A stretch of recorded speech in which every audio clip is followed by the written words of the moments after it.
The orbit affair channel में आपका स्वागत है। यहाँ पे आज आपको 18 नवंबर और 19 नवंबर के करंट अफेयर्स दिए जाएंगे। कुछ ऐसी संस्थाएं और उनके ध्येय वाक्य जो अपकमिंग एग्जाम में आ सकते हैं। सर्वोच्च न्यायालय, यतो धर्मस्थतो विजय। दूसरा, महालेखा परीक्षक, लोक हितार्थ सत्यनिष्ठा। केंद्रीय अन्वेषण ब्यूरो, इंडस्ट्री, इम्पार्टिलिटी, इंटीग्रिटी। लोकपाल, मा गृध कस्य स्विदधनम। बाल अधिकार संरक्षण आयोग, भविष्य रक्षित रक्षित। संघ लोक सेवा आयोग, शीलम परम सूक्ष्मम। राष्ट्रीय आपदा प्रबंधक प्राधिकरण, जिसका सूत्र है आपदा सेवा सदैव।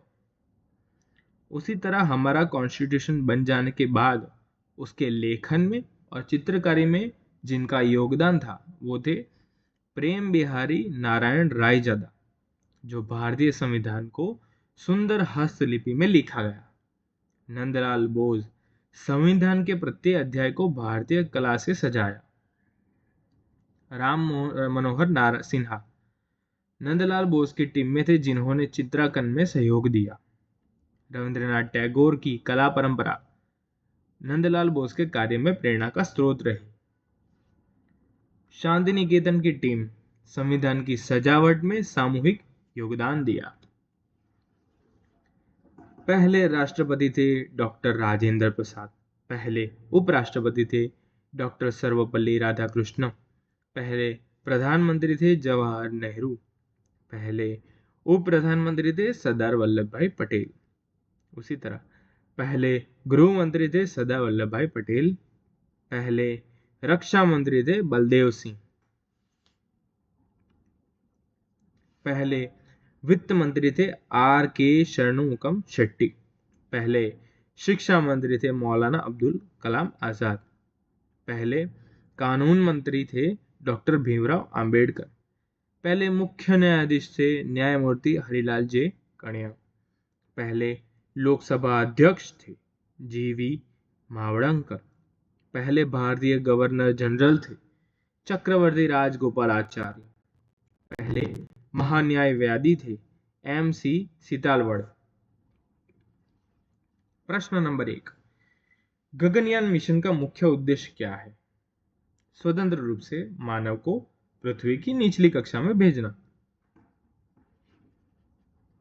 गगनयान कैप्सूल कौन से लॉन्च व्हीकल द्वारा लॉन्च किया जाएगा? GSLV Mk3। यह मिशन कितने दिन तक अंतरिक्ष यात्री पृथ्वी की निचली कक्षा में रहने के लिए लक्ष्य है? 3 दिन। गगनयान के क्रू एस्केप सिस्टम का मुख्य उद्देश्य क्या है? लॉन्च की विफलता की स्थिति में कैप्सूल से यात्रियों को सुरक्षित निकालना। प्रश्न नंबर 5, फेलिक्स स्कॉलरशिप किन विश्वविद्यालयों के साथ जुड़ी है? ऑक्सफोर्ड। फेलिक्स स्कॉलरशिप में आमतौर पर क्या कवर किया जाता है? कोर्स फीस, लिविंग ग्रांट और रिटर्न फ्लाइट। किस प्रकार के कोर्स फेलिक्स स्कॉलरशिप के लिए प्राप्त है? Post graduate.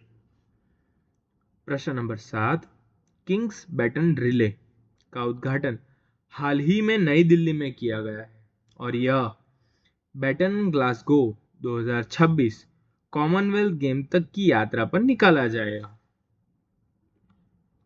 प्रश्न नंबर 8, शेख हसीना को किस प्रकार की सजा सुनाई गई है? मृत्युदंड। किसी व्यक्ति को दंडित करने से पहले निष्पक्ष सुनवाई का अधिकार किस मौलिक अधिकार से संबंधित है? जीवन और व्यक्तिगत स्वतंत्रता का अधिकार। प्रश्न नंबर 10, अजय वॉरियर हाल ही में भारत और यूके का संयुक्त सैन्य अभ्यास है जो राजस्थान के महाजन फील्ड फायरिंग रेंज में हुआ है और उद्देश्य है संयुक्त राष्ट्र शांति अभियानों की तैयारी।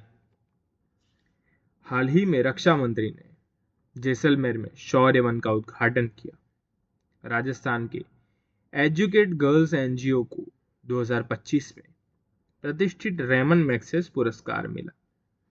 राजस्थान विधानसभा में धर्मांतरण विरोधी विधेयक पेश किया गया। राजस्थान के जैसलमेर जिले में मेघा गांव भारत का पहला फाइटोसौर जीवाश्म मिला। राजस्थान का पहला नमो बायोडायवर्सिटी पार्क अलवर के प्रतापगंज में उद्घाटित हुआ। प्रश्न नंबर 11, एशियन सीड कांग्रेस 2025 का आयोजन महाराष्ट्र में हुआ। उद्घाटन शिवराज सिंह चौहान जो कि केंद्रीय कृषि मंत्री हैं और महाराष्ट्र के मुख्यमंत्री देवेंद्र फडणवीस की उपस्थिति में हुआ। मुख्य उद्देश्य था किसानों को गुणवत्ता युक्त बीज उपलब्ध कराना, नकली बीजों की समस्या पर नियंत्रण, नई तकनीकों और बायोफर्टिफाइड किस्मों का प्रचार, बीज व्यापार और अनुसंधान में सहयोग को बढ़ावा देना। ICC women's emerging nations trophy 2025 का पहला संस्करण 20-30 नवंबर तक बैंकॉक थाईलैंड में आयोजित हो रहा है। इसमें 8 देशों की महिला की टीम भाग ले रही है। भारतीय रिजर्व बैंक ने श्री एस कृष्णन को जम्मू और कश्मीर बैंक का गैर कार्यकारी यानी कि अंशकालीन अध्यक्ष नियुक्त किया है। इसके एमडी और CEO Punjab and Sind Bank के हैं। मतलब कि ये जो श्री एस कृष्णन है वो पहले पंजाब एंड सिंध बैंक के एमडी सीईओ रह चुके हैं, तमिलनाडु मर्केंटाइल बैंक के एमडी सीईओ रह चुके हैं और कार्यकारी निर्देशक सिंडिकेट बैंक और कैनरा बैंक के भी रह चुके हैं। ऑपरेशन मिडास एक बड़ा भ्रष्टाचार विरोधी अभियान है जो यूक्रेन द्वारा स्टार्ट किया गया है। उसी तरह से ऑपरेशन कुबेर जो भारत में हवाला नेटवर्क और शेल कंपनियों को उजागर करने के लिए शुरू किया गया है। उसी तरह से ब्राजील में ऑपरेशन लावा जाटो स्टार्ट किया गया है पेट्रोब्रास कंपनी में घोटालों के लिए।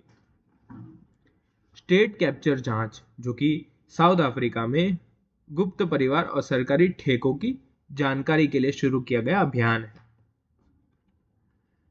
16वां प्रश्न, सुप्रीम कोर्ट ने झारखंड सरकार को आदेश दिया है कि वह सरंडा वन के 126 खड़ों को वन्यजीव अभयारण्य घोषित करे।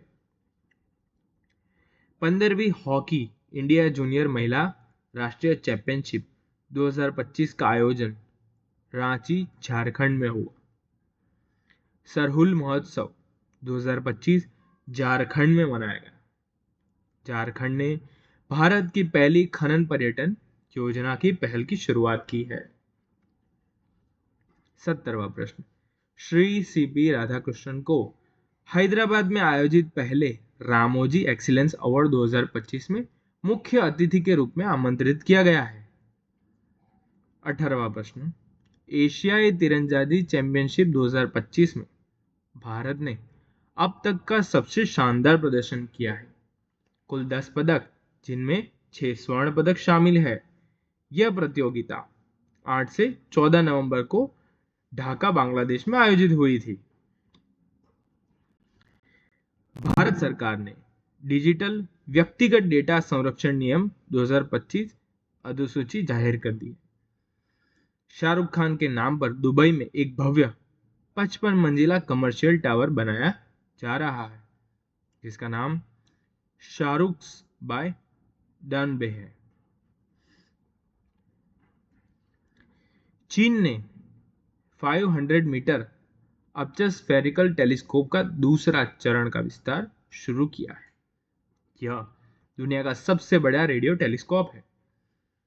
नोबेल शांति पुरस्कार डॉक्टर लीलावती जोशी को शिक्षा के क्षेत्र में नोबेल शांति पुरस्कार दिया गया है।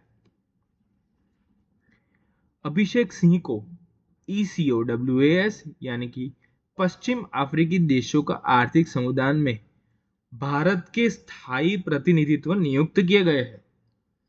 भारतीय रेलवे ने पर्यावरण अनुकूल रेल परिवहन को बढ़ावा देने के लिए हाइड्रोजन ट्रेन का ट्रायल शुरू किया है। सरकार ने क्लीन रिवर्स एक्शन प्लान मंजूरी दी है। 2027 तक प्रमुख नदियों में प्रदूषण 30% घटाने का लक्ष्य है जो national mission for clean Ganga ने मंजूरी दी है। भारत ने बेंगलुरु में राष्ट्रीय एआई सुरक्षा केंद्र की स्थापना की है। हाल ही में एटीपी फाइनल्स के विजेता जैनिक सिनर बने हैं, जिन्होंने कार्लोस अल्कराज को हराकर खिताब जीता है। हाल ही में उतुरुंग ज्वालामुखी, जो कि दक्षिण अमेरिका के बोलिविया में स्थित है, यह लगभग 2.5 लाख वर्षों से निष्क्रिय था, लेकिन अब इसमें भूगर्भीय हलचल देखने जा रही है। सुरेश गोपी को मनोरमा न्यूज मेकर अवार्ड 2024 मिला। रविंद्र जाडेजा टेस्ट में 4000 रन और 300 विकेट लेने वाले दूसरे भारतीय बने। हाल ही में क्लाउडिया तूफान ने यूरोप को प्रभावित किया है। भारत के बाहर गांधीवादी मूल्यों को बढ़ावा हेतु स्केचवा ल्यूडिमिला लियोनीदेविना को जमनालाल बजाज पुरस्कार मिला है। आईसीएमआर वैज्ञानिकों को HOXA10 और ट्विस्ट जीन को जेनेटिक स्विच के रूप में खोजा गया है। National automated fingerprint identification system का संचालन नेशनल क्राइम रिकॉर्ड्स ब्यूरो द्वारा किया जाता है। फरवरी 2025 में राष्ट्रीय स्नूकर चैंपियनशिप का खिताब पंकज अडवाणी ने जीता है। ये इनका 36वां राष्ट्रीय और 10वां पुरुष स्नूकर खिताब है। थैंक यू, धन्यवाद।